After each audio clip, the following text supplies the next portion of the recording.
내가 걸어야 길이 된다. 도전하고 시도해보는 게 중요하다는 말씀을 드리는 거고요. 선택당하는 삶, 선택하는 삶을 선택하시겠습니까? 여러분, 어떤 선택하시겠습니까?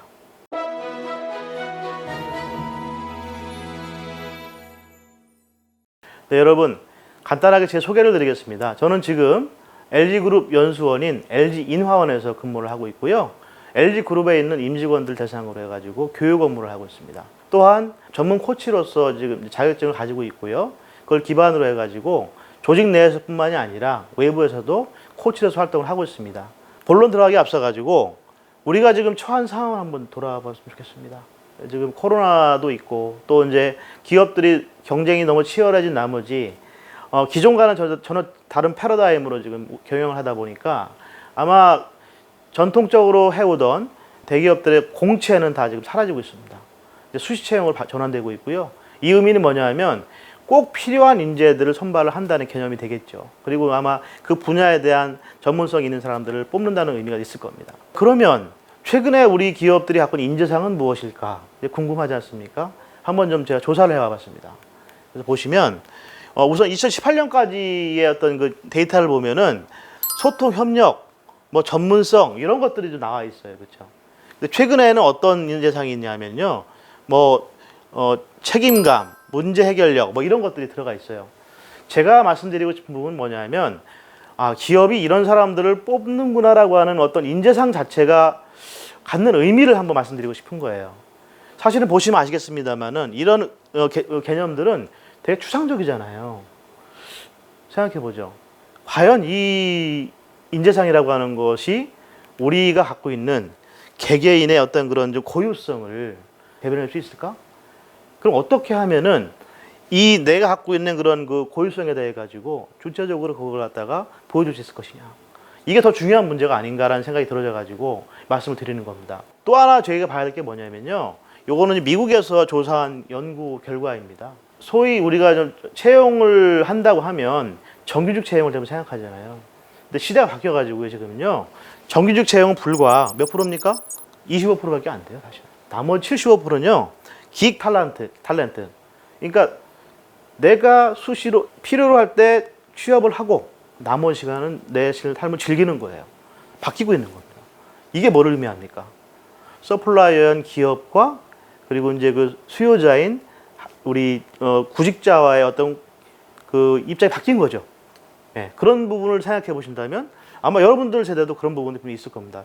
제가 최근에 뭐 이렇게 좀 몇몇 후배들 이렇게 보더라도 이게 어떤 특정 기업에 이렇게 좀 매여 가지고 있는 거보다는 내가 갖고 있는 역량들을 곧 필요한 업무에 투입해서 하고 나머지 시간은 내 삶을 가져가는 그런 삶을 살아가는 사람들이 훨씬 더 많아지는 것 같아요.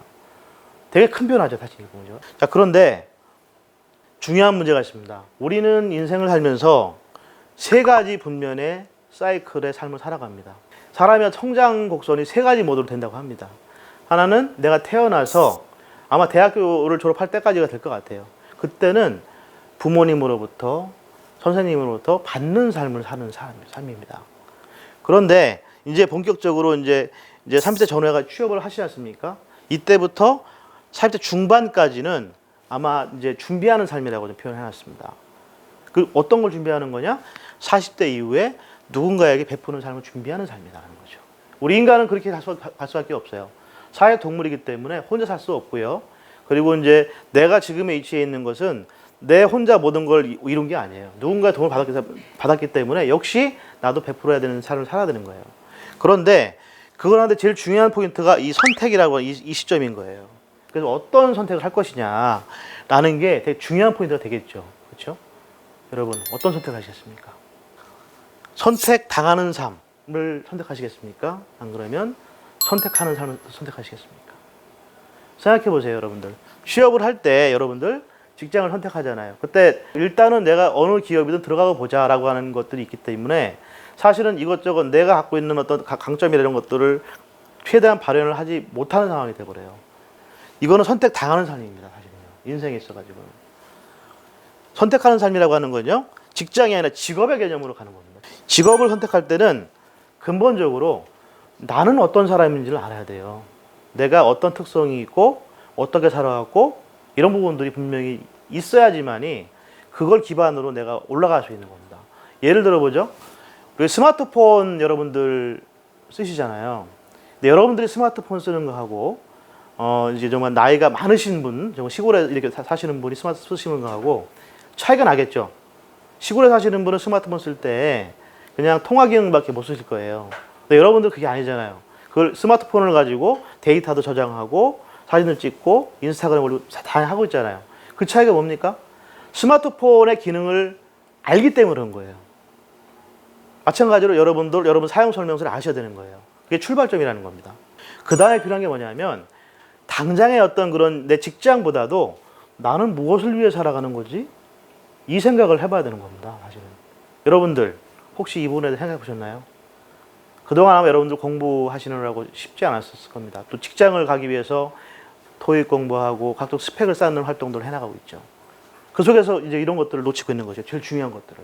네. 그리고 나는 그럼 어떤 강점을 갖고 있지? 이것도 되게 중요한 거예요. 내가 하는 강점을 갖고 있어야 그걸 가지고 제가 활용할 수 있는 거 아니겠습니까? 그리고 내가 이런 기업 기반 하에서 목적 중심의 삶이라고 하는 걸 말씀드렸는데 이런 삶을 살아가기 위해서 어떤 일을 내가 해야 되지? 이 부분을 생각을 해봐야 되는 겁니다. 이걸 준비를 해나갈 때에 우리는 선택당하는 삶이 아니라 선택하는 삶을 살아갈 수가 있다 라고 하는 부분을 말씀드릴 수 있는 겁니다. 직업 선택을 할 때 중요한 원칙이 있어요. 뭐냐? 다 말씀드렸는데요. 골든서클의 원리라는 게 있습니다. 네.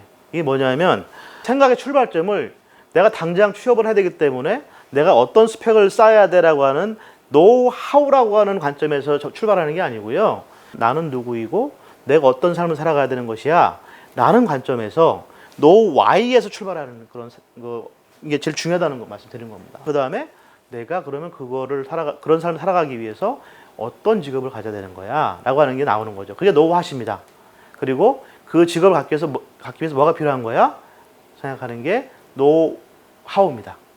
이렇게 접근을 하는 게 사실은 우리가 선택당하지 않고 선택하는 삶을 살기 위한 골든서클의 원리라고 저는 말씀드릴 수가 있겠습니다. 자, 그래서 이런 삶을 살아가야 되는데 뭐가 보이십니까? 사막이 보이죠. 네.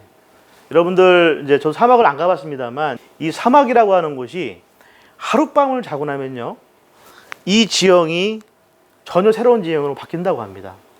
무엇을 의미할까요? 예측할 수가 없는 거예요. 그 상황에서 우리가 뭔가를 준비할 수 있습니까? 못합니다. 그러니까 준비하기 위해서 뭐가 필요합니까, 여러분들? 여기서 제대로 된 여정을 가려면 뭐가 필요할까요? 바로 나침반이 필요합니다. 이 나침반이 목적 중심의 삶이라고 하는 것입니다. 목적이라고 하는 것도 어떻게 보면 되게 추상적일 수 있습니다만 내가 살아가면서 겪는 수많은 어떤 난관들, 경험들 속에서 길을 잃지 않고 갈 수 있는 힘이 되는 거죠. 그래서 우리가 목적 중심의 삶이라고 하는 너무 중요하다는 얘기인 거고 전체 라이프 관점에서 이게 필요하다는 말씀을 드리는 것입니다. 이런 삶을 살기 위해서는 몇 가지 단계가 필요한 것 같습니다. 첫 번째는 내 정체성에 대한 부분을 찾아야 되는 겁니다. 나의 고유성과 사회에 대한 인식의 교집합이 바로 우리가 얘기하는 목적이라고 하는 부분입니다. 나의 고유성 인식이라고 하는 것은 내가 나 스스로를 돌아보면서 성찰적인 삶을 살아봐야 됩니다. 그 특성에는 강점도 나오지만 나의 정말 민낯, 드러내기 싫은 그 불행한 부분도 있습니다. 그런데 여러분 조아리 창이라고 아실 거예요. 내가 알지 못하는 나의 모습이 있지만 다른 사람이 볼 때 그거를 알아주는 점이 있어요. 그 부분을 누군가 거울로 비춰줘야 되거든요. 그래서 타인이 보는 나의 모습도 되게 중요합니다. 그래서 내가 보는 나의 모습과 타인이 보는 나의 모습을 잘 조합해가지고 나는 어떠한 사람인지에 대해 가지고 잘 인식하는 게 나의 고유성 인식입니다. 사회 인식은 어떻게 하냐면요. 내 주변에 있는 사람들이 어떤 열망을 갖고 있는지를 좀 돌아보시면 돼요. 신문 지면을 통해 가지고 이 지구적으로 어떤 좀 고민들을 하고 있는지, 또 우리 내 주변의 가족들은 어떤 고민을 하고 있는지, 이 친구들은 어떤 고민을 하고 있는지, 사회에서 어떤 고민을 하고 있는지 이런 것들을 보다 보면 이 사회가 원하는 그런 좀 추진 동력들을 알 수가 있어요. 그런 것들을 알아가는 과정 속에서 이 사회가 갖고 있는 어떤 중요한 열망 또는 고통 또 가치 이런 것들을 볼 수가 있습니다. 이것들을 발견해내는 게 중요하다는 얘기죠. 그래서 이 두 가지가 딱 이렇게 교집합이 됐을 때 거기에서 아, 내가 이런 삶을 살아가야 되겠구나라고 하는 목적이 나오는 겁니다. 나의 정체성을 발견했으면 그 다음에 나는 어떤 강점이 있지? 이 부분을 생각해 봐야 돼요. 그런데 생각해 보세요. 여러분들 지금까지 여러분의 강점에 대해 가지고 그렇게 강조를 하고 누군가 알려준 적이 있습니까? 없을 거예요. 대부분 다 나는 못하는 부분들에 대해 포커싱을 해가지고 이거 고쳐야 돼, 이거 고쳐야 돼, 이거 고쳐야 돼 이렇게 하고 있습니다. 그럼 어떤 현상이 일어날까요? 모두 다 평균적인 수준이 되는 거예요. 똑같이 되는 거예요. 그래서 우리가 이제 내가 갖고 있는 강점을 봐야 되는 건데 그 강점이라고 하는 거는 그냥 나오진 않습니다. 내 무의식 속에 들어가 있기 때문에 그걸 발현을 해내야 되는 부분이 있는 거예요. 예. 그거를 좀 보시면 될 것 같고요. 또 하나 중요한 건 뭐냐면 강점을 집중해가지고 개발을 해야 되지만 치명적인 약점에 대해서는 관리를 해야 됩니다. 모든 약점을 다 이렇게 커버할 수는 없지만 정말 치명적인 약점은 관리를 해야 한다는 겁니다. 그렇지만 중요한 점은 강점에 초점을 맞춰가지고 가야 되는 거다라고 하는 게 이제 이 강점 발견하기 위해서 좀 말씀드리고 싶은 부분입니다. 그런데 강점이라고 하는 거는 그냥 나오는 게 아니에요. 우리가 갖고 있는 그 강점들은 재능이라고 하는 걸로 지금 잠재되어 있거든요. 이 재능을 투자를 해야 되는 거예요. 투자에는 돈도 들어가고 시간도 들어가고 열정도 들어가고 뭔가 좀 노력을 해야 되는 거예요. 그게 없이는 안 되는 겁니다. 그래서 반드시 재능은 투자를 해야 되는 거다라고 하는 개념. 이것이 곱으로 되어 있을 때 강점이 된다는 겁니다. 예. 곱이라는 게 중요한 겁니다. 어느 하나가 0이 되면 0이 된다는 겁니다. 그래서 이걸 꼭 기억하시기 바랍니다. 세 번째는 봐야 되는 게 뭐냐면 내 목적에 대해서 목적 선언서를 써보는 거예요, 여러분. 목적이 무엇이냐라는 걸 써보는 건데 이 목적이라고 하는 거는 뭐냐면 사실은 이제 심리학적으로도 이제 그게 있는데 끌어당김 없이라는 게 있습니다. 여기 이나모리 가즈오라고 하는 경영의 신이거든요. 여러분 다 아실 거예요. 이분이 이제 이번에 왜 리더인가라는 책을 냈는데 여기에도 이 부분이 나왔습니다. 중요한 건 뭐냐면은 내 삶의 목적을 구체화하면 구체화할수록 이 목적은 실현될 가능성이 높다는 겁니다. 다음에는 저희들이 실천하고 습관화를 해야 되겠죠. 이걸 하기 위해서는 한 번에 되지는 않습니다, 여러분. 굉장히 중요한 부분인데 끊임없이 반복적으로 이걸 갖다가 프로토타이핑을 한다고 좀 표현을 하는데요. 보시겠습니다. 목적 중심의 삶을 위한 직업을 선택을 한다고 하는 거는 이걸 위해서 실행 계획을 수립을 하겠죠, 그렇죠? 수립하고 실행을 처음 해보겠죠. 해보고 나서 이거에 평가 피드백을 해봐야 됩니다. 끊임없이. 이 평가 피드백은 본인만 하면 안 되고요. 주변 분들하고 계속 이걸 갖다가 정말 피드백 받아봐야 되는 겁니다. 이거 받아보면서 이게 제대로 되고 있다라고 이제 하는 결과가 나오면 되는 거고요. 아니면 다시 반복하는 겁니다. 근데 이 반복 루프가 무한하게 돌아갑니다. 사실 인생 살면서. 계속 돌아가는 거예요. 그래서 중요한 게 뭐냐면 도전하고 시도해보는 게 중요하다는 말씀을 드리는 거고요. 그런 과정 속에서 내 목적이 좀 더 구체화되어지고 내 삶이 의미 있어진다고 하는 부분이 너무 중요한 부분입니다. 여기까지 이제 저희가 목적 중심의 삶에 대한 말씀을 드렸고요. 입사 지원서에 어떻게 이걸 적용할 것이냐라는 관점에서 한번 좀 저희가 몇 가지 팁을 좀 드리겠습니다. 그러니까 회사에서 원하는 방향으로 나를 이렇게 좀 포장을 하는 형태로 좀 해가는 부분이 많이 있는데 그거는 담당자들이 봤을 때 대부분 다 표시가 나는 부분이고요. 그래서 중요한 건 뭐냐면 나다움을 표현하는 게 중요합니다. 그러기 위해서는 내 삶을 돌아보고 그것들을 한번 적어보는 게 되게 중요하거든요. 그거는 아까 말씀드렸던 것처럼 목적 중심의 삶의 관점에서 내 삶의 목적부터 출발을 해가지고 know why, know what, know how 관점에서 쭉 정리를 해보는 게 되게 중요하고요. 여기서 하나 여러분들이 좀 왜 이제 그런 것들이 중요한지에 대한 좀 원리를 말씀을 드릴 건데요. 여기 기억하는 자아와 경험하는 자아 두 가지의 개념이 나옵니다. 우리 모두는 자아가 있죠. 자아가 있는데 되게 경험하는 자아는 어떤 의미냐면은 내가 어느 순간에 그냥 경험했을 때 그 순간의 자아인 거예요. 부터 느끼는 정도의 자아인 거고 기억하는 자아는 뭐냐면요. 지금 이 순간 내가 과거를 돌아봤을 때 과거에 내가 했던 그런 어떤 행위나 어떤 특별한 일들 속에서 내가 어떤 경험을 했고 그게 나한테 어떤 의미가 있는지에 대해서 지금 이 시점에 해석을 하는 거예요. 근데 우리 기억이라고 하는 거는요. 100% 정확하지 않습니다. 그렇기 때문에 정확하게 과거의 것을 꺼내가지고 그냥 그대로 갖다가 좀 들려주는 게 중요한 게 아니고요. 지금 이 시점에서 내가 그 기억이 어떤 의미가 있고 그래서 그것들을 갖다가 어떻게 내가 앞으로 그걸 활용해가지고 살아갈 거야 라고 하는 의미 해석이 너무 중요한 겁니다. 그런 측면에서 이 자소서를 갖다가 나다움을 브랜딩하라는 관점으로 서술해 나가시는 게 너무 중요하겠다라는 말씀을 드리겠습니다. 자, 면접에 대한 부분인데요. 이 우리가 갖고 있는 잘못된 가정을 깨야 돼요. 회사가 나를 선택하는 거죠. 근데 역으로 생각해 보면 여러분들이 회사를 선택하는 장이기도 합니다. 근데 우리는 우리가 회사를 선택하는 거를 라고 하는 거를 갖다가 여러 가지 맥락상 놓치고 그냥 면접을 보죠. 그래서 이제 나다움이 표출되기보다는 긴장하고 있는 나의 모습, 이런 것들이 이제 보여지다 보니까 나의 끼가 안 나타나는 겁니다. 이 부분에 대해 가지고 생각을 한번 바꿔보시는 게 중요합니다. 우리 인간은 이 기본 가정을 깨는 순간 정말 내가 갖고 있는 것들을 끄잡아낼 수 있는 힘이 막 생기거든요. 한번 경험해 보시기 바랍니다. 인터뷰할 때는요, 기본적으로 우리는 신이 아닙니다.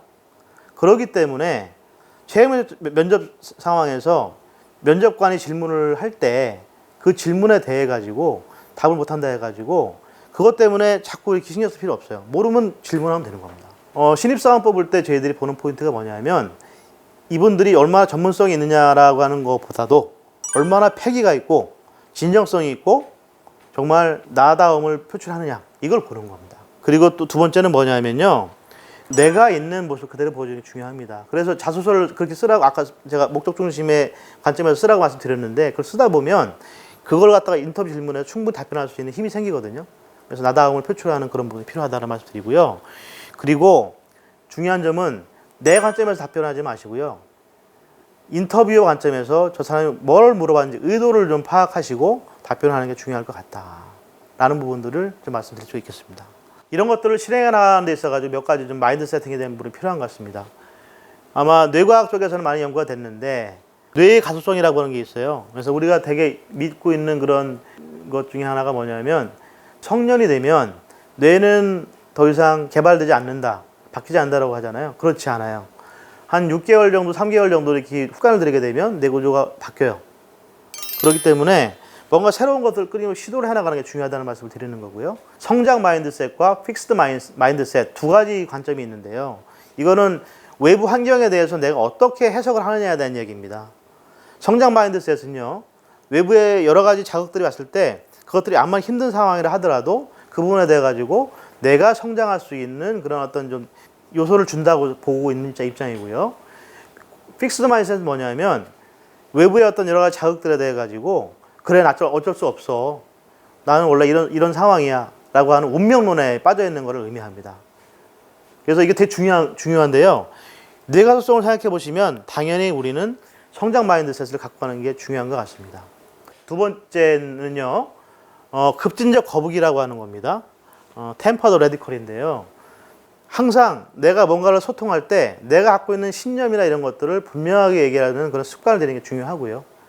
이게 나다움이라는 표현이 되는 것 같고, 두 번째는요, 이제 우리가 과거에는 뭔가 인지적으로 많은 어떤 지식들을 알고 있는 것이 어떤 좀 장점이 됐었는데 지금 그게 아니고요, 끊임없이 학습을 해나가는 것 자체가 강점이 되는 겁니다.